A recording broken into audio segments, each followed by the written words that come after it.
Salve, salve, tudo bem, gente? Hoje eu quero discutir com vocês um assunto que é de suma importância aqui no nosso canal História, Canção e Análise.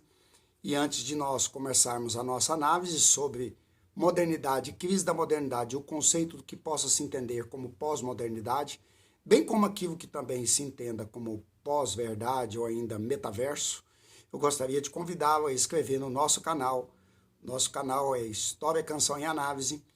Toque o sininho para você receber as notificações, impulsionar o canal e também incentivar o nosso trabalho. Para mim é um motivo de muita satisfação poder discutir uma temática que é de suma importância, essa temática que acomete a modernidade. Para que nós entendamos a modernidade e o seu processo de crise daquilo que se entende como modernidade, faz-se, sobretudo, importante que primeiro nós entendamos que modernidade é um conceito que vai ser construído historicamente a partir do Ocidente, dentro de uma concepção que inaugura com o Renascimento. O Renascimento é aquele movimento cultural que também vai ter um aporte de inaugurar as balizas daquilo que nós entendemos como ciência, e é um movimento que, a partir da experiência racional, busca, por meio do cientificismo e do experimentalismo, construir uma verdade que explica as relações entre os homens, as relações interhumanas, e bem como a relação do homem com a natureza, a partir de balizas de alicerces que se constroem racionais. Se o auge do Renascimento se dá no século XVI, no século XVII, com Isaac Newton, com René Descartes e com Francis Bacon, Newton com observação, René Descartes com o método a partir do plano cartesiano e Francis Bacon com a perspectiva empirista, você vai ter um aprofundamento ainda maior dessa noção que nós possamos entender como modernidade no seu processo de construção. O que tem que ficar claro para você é que o conceito de modernidade, ele se engendra no século XVI, no século XVII, e ele ganha, portanto, uma robustez e um processo de consolidação ainda maior no XVIII e no XIX. Por quê? Porque no século XVIII, numa ligação que se estabelece com o Renascimento do século XVI e com os pensadores do século XVII, destacando esses três que eu aqui citei, Isaac Newton, René Descartes e também Francis Bacon, você vai ter a perspectiva da ilustração. E o que é a ilustração? A ilustração é o movimento que vai consolidar a perspectiva racional, consolidando dessa maneira o que nós entendemos como iluminismo. E a razão iluminista, ela tem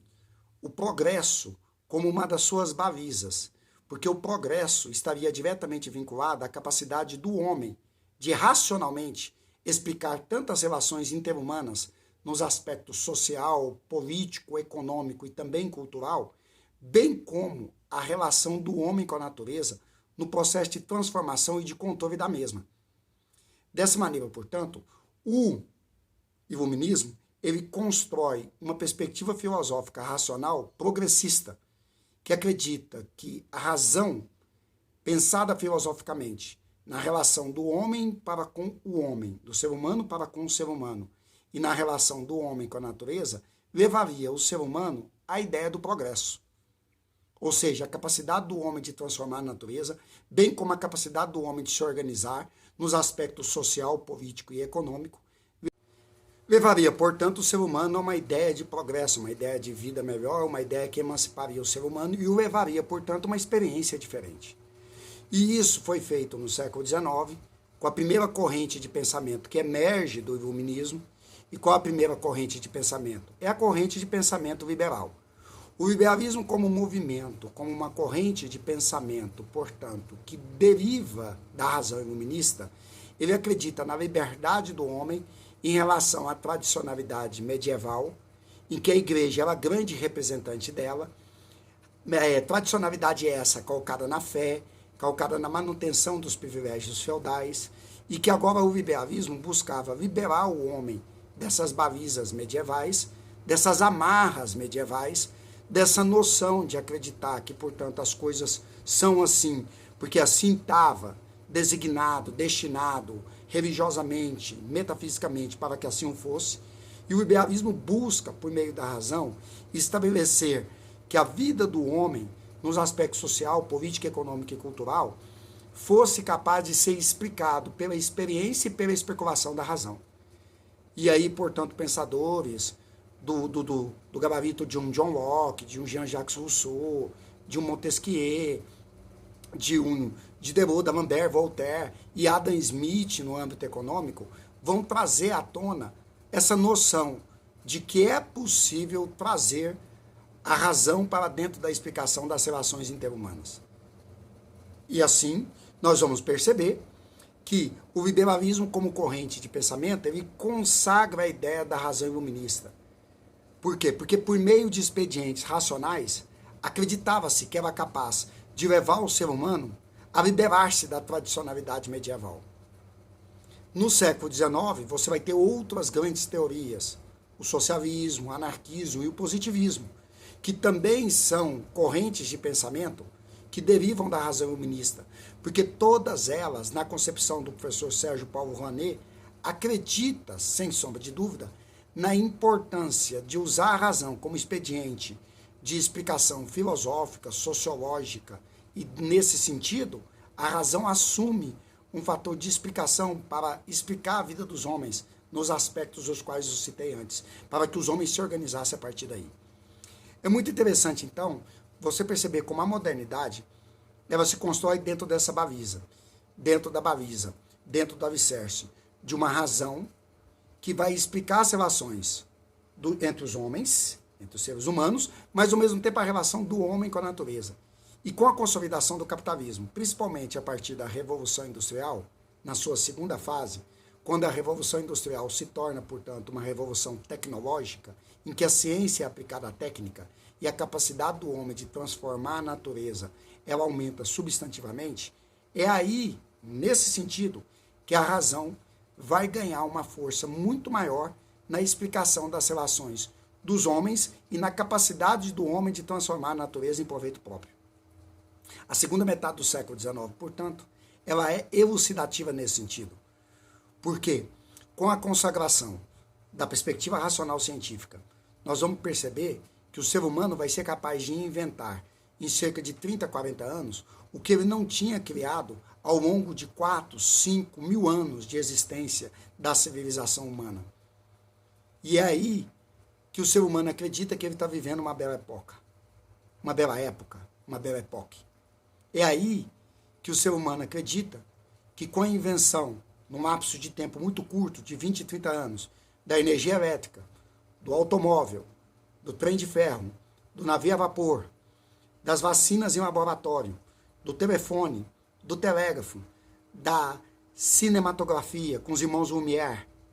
as obras de engenharia grandiosas, a citar como destaque a Torre Eiffel, ou ainda a Estátua da Liberdade, ou pontes, ou ferrovias, ou estalajadeiros, portos, para que os navios pudessem aportar, juntamente com o navio a vapor,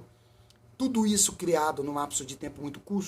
curto, deu ao homem a impressão de que a razão, sem sombra de dúvida, emanciparia o homem em vários aspectos e levaria o homem a uma existência que ele jamais tinha experimentado até então. Construiu-se, portanto, uma ideia corrente a partir da Europa, mas que também chegou à América, nos Estados Unidos e de maneira fragmentada também no Brasil ou em outros países da América Latina. Consolidou-se a ideia de que a razão viria inevitavelmente para levar ao progresso. E o grande problema, justamente, ele vem a partir do momento que essa mesma razão, que até então era tida como aquela que seria capaz de levar o ser humano ao progresso, ela vai ser utilizada nas suas matrizes, nas suas bases, para gerar a destruição e a morte de milhões de pessoas em campos de batalha, como aconteceu durante a Primeira e a Segunda Guerra Mundial. Porque o que tem que ficar claro para nós é que a mesma matriz tecnológica do navio a vapor gera o navio de guerra e possibilita a invenção do submarino. A mesma matriz tecnológica do automóvel gera, sem sombra de dúvida, o tanque de guerra. A do avião, que encurta distâncias, é do avião que vai jogar bomba na cabeça de pessoas. Do laboratório que produz vacinas, é o mesmo laboratório que vai produzir bombas com gases de efeitos químicos e que, portanto, vai ser jogado em campos de batalha. E aí, o que você percebe? É que a mesma inovação, ou a mesma matriz tecnológica, ou as matrizes tecnológicas que levava o ser humano a uma condição de vida muito diferente da que ele tinha há 200 anos atrás, que possibilitava a compressão do espaço e do tempo, vai ser também a matriz tecnológica que vai possibilitar o surgimento de uma ideia de que a razão não vem necessariamente para o bem. Com a Primeira Guerra Mundial, nós vamos ter, de fato, inúmeras pessoas que vão morrer nos campos de batalha e vão morrer na velocidade com a violência que morreram por causa desse avanço tecnológico. Então, as balizas tidas como modernas, elas são colocadas em xeque. E se a razão iluminista consagra a modernidade, esta mesma razão iluminista, ela já não é mais capaz de trazer à tona a necessidade do homem de, por meio da razão, explicar uma vida que fosse uma vida que lhe correspondesse naquilo que ele tinha como positivo. A Primeira Guerra Mundial foi a guerra que mais matou num lapso de tempo curto. E depois, com a Segunda Guerra Mundial, que nós vamos ter aí o impacto do nazismo, toda a perspectiva do Holocausto judeu e cigano, bem como as bombas atômicas de Hiroshima e Nagasaki, você percebe que o paradigma daquilo que se entende como moderno, ele já não vai ter mais a mesma concepção de que era possível que nós vivêssemos dentro dessas balizas. Então as grandes teorias explicativas, o liberalismo e o socialismo, são postas em xeque. E é por isso que a partir da Segunda Guerra Mundial, você vai ter a construção de um outro paradigma que já não mais se filia uma concepção moderna, mas ao contrário, trabalha agora com a perspectiva de balizas que estão para além da modernidade. E daí surgir essa experiência ou essa condição, como coloca Jean-François Lyotard, chamada de pós-modernidade. E aí é quando as aberturas para um outro sentido de experiência vital se fazem presente, revisando o conceito do que se entende por modernidade. Ok? Vou ficar aqui nessa primeira parte e num segundo vídeo que eu estarei postando recentemente, eu vou discutir com vocês como que a pós-modernidade, ou esse conceito daquilo que se entende como pós-modernidade, ou ainda a modernidade que está no processo crítico de revisão, traz um novo conjunto de atores, um novo conjunto de sujeitos e uma nova perspectiva daquilo que vai se entender como verdade. Ok? Grande abraço. Fica aqui essa primeira parte introdutória para vocês.